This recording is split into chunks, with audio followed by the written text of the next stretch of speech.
সম্মতি ব্যতিরেকে যে ধর্ষণ সেটার ক্ষেত্রে বিচার এবং তদন্তের সময় কমানো হয়েছে। আমরা এটার উপর সর্বোচ্চ গুরুত্ব দিচ্ছি। ডিএনএ রিপোর্ট পাওয়ার অপেক্ষায় অনেক মামলা বছরের পর বছর ঝুলে থাকতো।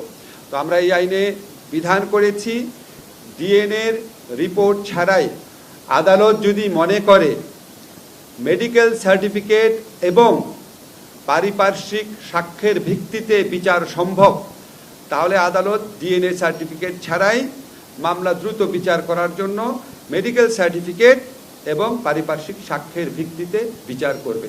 এছাড়া আমরা ভিকটিমদের প্রোটেকশনের জন্য বিভিন্ন ধরনের ব্যবস্থা করেছি, ওনাদেরকে ক্ষতিপূরণ দান করার ব্যবস্থা করেছি এবং ধর্ষণকালে বা ধর্ষণের উদ্দেশ্যে ধর্ষণ করতে যদি ব্যর্থ হয়, ধর্ষণকালে বা ধর্ষণ করার উদ্দেশ্যে যদি কোনো রকম জখম করা হয়, গুরুতর জখম বা সাধারণ জখম, সেটাকেও আমরা কঠোর শাস্তির ব্যবস্থা করেছি।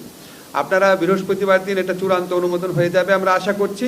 এরপর আপনারা খুব দ্রুত গেজেট নোটিফিকেশন হয়ে যাবে, এটা আপনারা খুব দ্রুত আপনারা কপি পেয়ে যাবেন।